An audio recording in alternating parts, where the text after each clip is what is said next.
안녕하십니까. 야부리 진 야우리 박? 인사 올리겠습니다. 네, 안녕하셨습니까? 오늘은 심상치 않은 아파트 가격 상승에 대한 원인 진단 한번 하도록 하겠습니다. 우리 진 교수님 옛날부터 수도권의 이제 집값 상승은 불가피하고 앞으로 지방시장은 소멸되고 수도권의 우리 서울을 비롯해서 특히 강남 수도권의 집값은 떨어지지는 않을 것이다. 물론 요즘의 경제 상황이나 이런 것들을 반영해서 어느 정도는 하락을 할 것인데 다시 회복세로 갈 것이다 라고 얼마 전에 이제 이야기를 한 적이 있습니다. 그런데 이제 2024년 3월 4주 때부터 지금 수도권 아파트 가격이 23주째 계속 상승을 하는 지금 사항들이 좀 있습니다. 그러면 지난 우리 문정부 때도 그 집값 상승으로 인해서 한 2배 정도가 상승하는 요인들이 있었고, 그때 이제 영끌이 또 우리 청년들 또 아빠 찬스 뭐 이런 신종 용어들이 생길 정도로 부동산 정책에 굉장히 혼란스러운 부분이 있었는데, 지금 윤정부 또한 정책이 굉장히 혼란스러운 상황입니다. 그러면 이러한 그 부동산 정책 출구를 원인을 알아야 이게 진단도 하고 또 그거에 대한 대책도 수립을 할 수가 있는데, 그런 부분에 대해서 오늘 진 교수님하고 시장에서 느끼고 있는 그런 점들을 이야기들을 한번 해보도록 하겠습니다. 요새 아파트 그 상승하고 있는 이 상황에 대해서 어떻게 진 교수님 어떻게 생각하십니까? 최근 아파트 상황을 보면 뭐 방금 얘기하셨지만 올 3월부터 6개월째 지금 꾸준히 상승을 하고 있단 말이죠. 그래서 여기에 대해서 이제 올 초만 해도 일시적인 현상이다, 좀 있으면 그칠 거다, 뭐 이렇게들 많이 이제 전문가들 사이에도 진단을 했는데, 6개월쯤 쭉 지속되는 걸 보면서 이게 꼭 일시적인 현상이 아니지 않느냐 하는 우려와, 또 우리가 이제 거래량을 보면 굉장히 많이 올라 있어요. 한 6월부터 거래량이 6월, 7월, 8월 올라가면서 예전에 이제 아파트가 폭등했던 2019년, 2020년 그때 월 평균 한 7,000건이었거든요. 뭐 7,000건, 8,000건 이렇게 지금 그때 상황하고 비슷한 거래량이 보이고 있습니다. 물론 최근에 들어와서는 약간 소강 상태에 있긴 하지만, 이걸 바라보면서 이제 전문가들 사이에는 여러 가지 시각이 지금 혼재해 있는데요. 지난 한 15년간 아파트 가격을 먼저 한번 좀 정리를 해보면, 문재인 정부 시절에 서울 아파트 가격이 실거래가 지수로 보면 78% 올랐습니다. 물론 지역별로는 2배, 3배 오른 데가 있는데 전체적인 평균으로 보면. 그래서 21년 10월에 정점을 찍거든요. 21년 10월에 정점을 찍고 그 다음부터는 이제 하락을 하기 시작하죠. 그래서 23년 2월까지 23.9%가 하락이 됩니다. 그래서 많은 사람들이 이제 하락 국면으로 들었구나 그랬는데, 23년 2월 하락을 찍고 그 다음부터 출렁거리기 시작해요. 계속 출렁거리기 시작하다가 올 2월이죠. 올 2월에 다시 상승을 시작해요. 그게 바로 방금 좀 전에 얘기한 6개월째 지금 상승, 6, 7개월 상승을 하고 있는데, 그때 얼마나 상승했냐? 10% 상승했습니다. 10%. 그러다 보니까 아까 23.9%가 하락을 했다고 그랬잖아요. 네. 다시 10%가 상승을 하니까 최고점에 비해서 13.9%가 지금 하락에 있는 국면입니다. 그래서 이것이 이제 언제까지 갈 거냐, 상승이. 이걸 여러 이제 주목을 하고 있는데, 그 몇 가지 사례를 보면, 뭐 가장 최근에 그 세게 오른 지역이 그 반포의 온밸리. 이게 국민 평형이 60억까지 거래가 됐다는 거잖아요. 평당 1억 7천이에요. 1억, 그러면 평당 1억 7천. 네. 이거 그럼 1억의 시대가 아니고 2억의 시대가 도래되는 거 아니냐. 그 1억을 찍은 데가 2018년, 19년이거든요. 네. 평당, 그 강남. 네. 그때 이제 그 반포의 리버파크인가요? 네. 그게 리버파크. 아마 1억을 최초로 찍었던 기억이 나는데, 이러면 조만간 2억의 시대가 되지 않느냐, 뭐 이런 얘기도 이제 회자될 정도로 상승을 하고 있고, 또 서울 지역 내에 가격 차이가 많이 납니다. 우리가 소위 얘기하는 강남 3구나 마영성이나 이걸 중심으로 해서 상위 20% 아파트 가격 차이와 그렇지 않는 뭐 노도강이나 우리가 금강구라고 얘기를 하는 이쪽 지역의 가격이 낮은 지역의 20% 차이, 요거 보면 갈수록 이 차이가 굉장히 벌어지는 걸 알 수가 있단 말이죠. 그래서 그 원인이 뭐냐 가지고 이제 우리가 한번 오늘 짚어보는 시간인데요. 주택 가격에 영향을 미치는 요인을 크게 이제 우리가 보면 한 6개로 나눠볼 수가 있거든요. 첫 번째는 공급, 그 다음에 두 번째는 세제, 그 다음에 세 번째는 금리, 이제 대출 금리를 얘기하죠.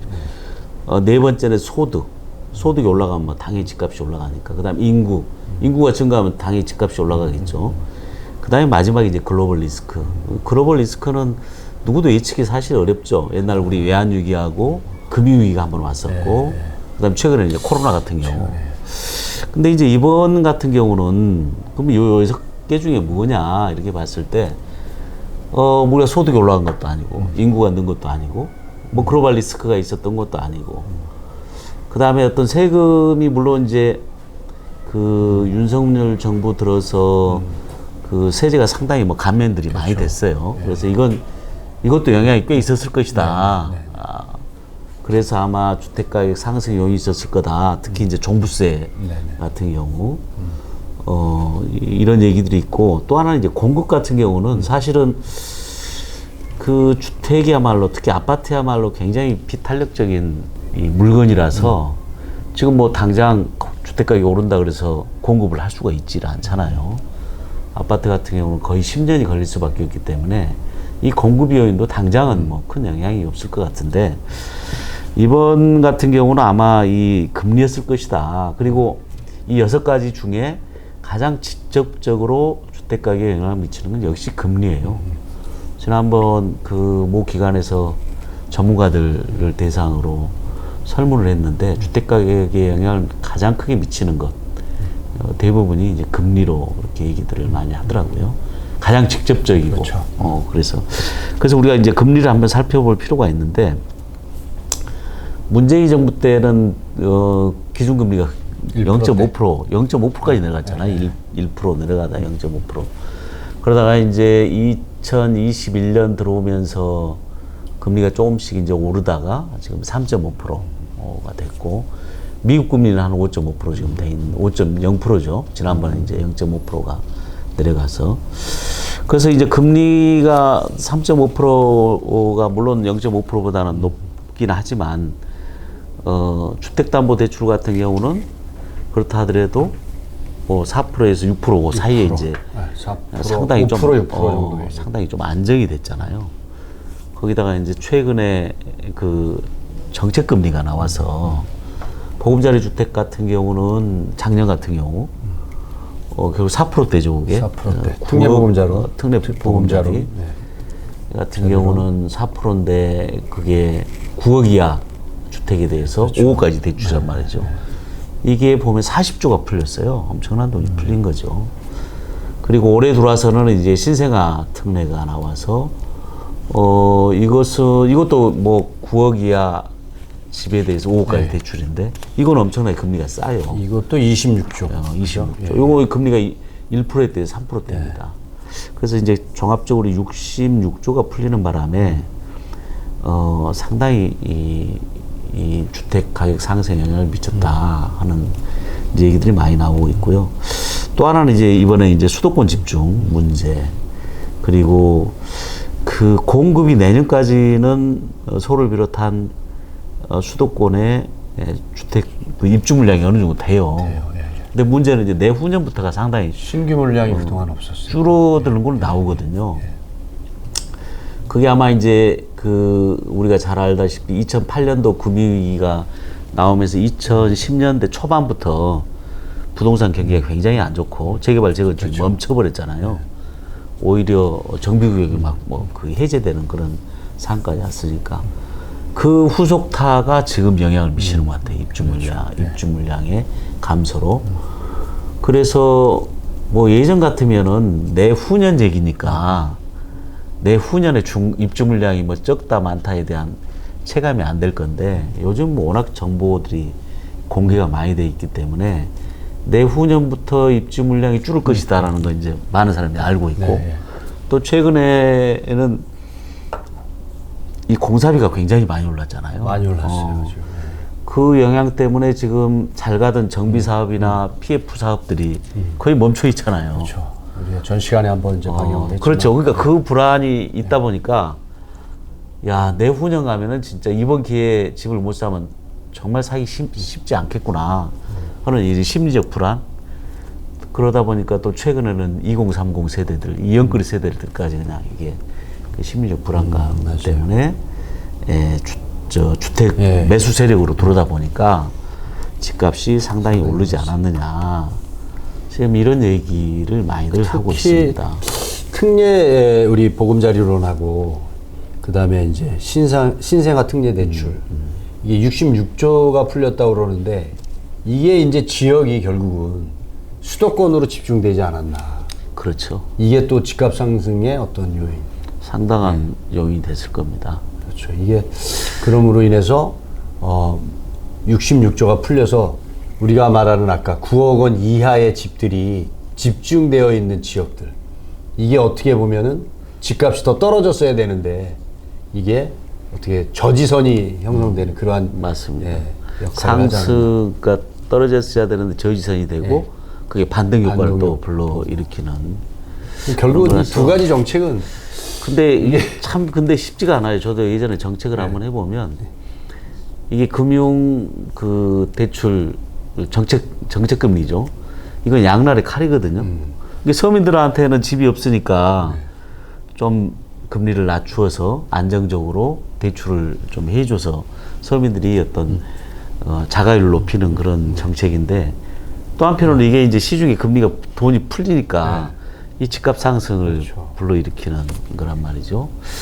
그래서 이게 적절한 타이밍 이게 굉장히 중요하다 하는 생각이 듭니다. 그러니까 결국은 이제 신규 공급은 우리가 이제 설계 쪽 분야가 가장 빠르거든요.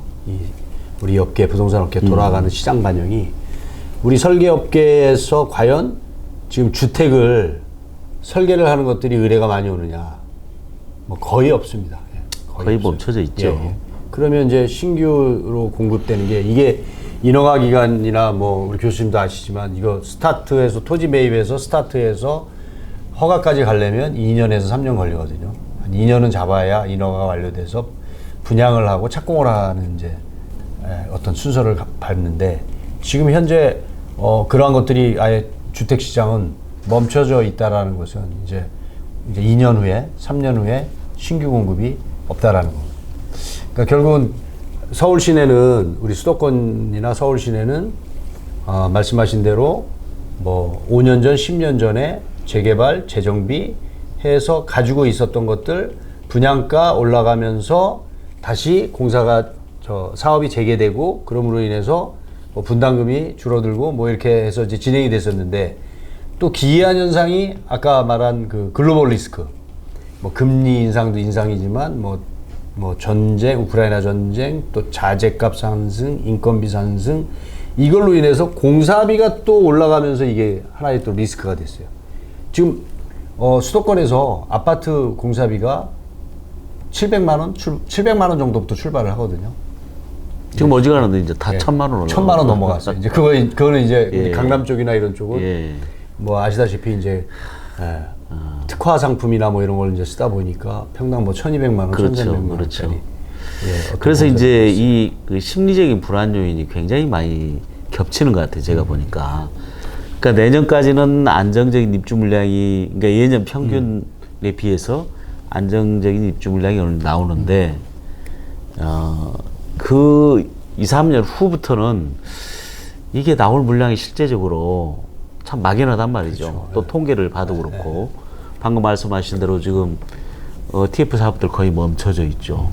정비 사업들도 공사비 상승 때문에 그 시공사와 조합 간의 내분 갈등 이런 것 때문에 또 추진이 잘 안 되고 있고 그러면 결국은 우리가 신규 아파트 공급은 정비 사업하고 PF 사업들인데 이 두 가지가 지금 거의 멈춰져 있는 상황이라서 내년까지는 괜찮지만 그 이후의 상황은 굉장히 신규 물량이 적을 것이다.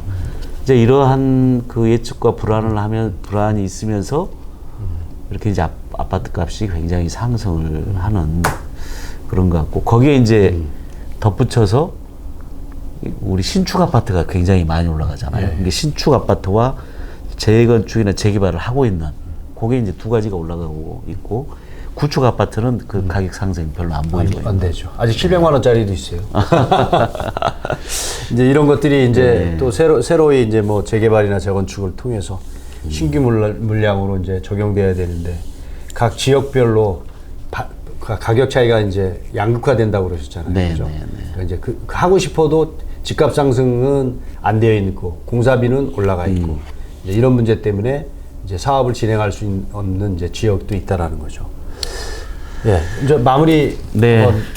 한번 말씀. 우리가 이제 지금까지 오늘은 최근에 아파트 가격 상승 그 실태와 원인에 대해서 한번 진단해보는 그런 시간이었습니다. 감사합니다. 네.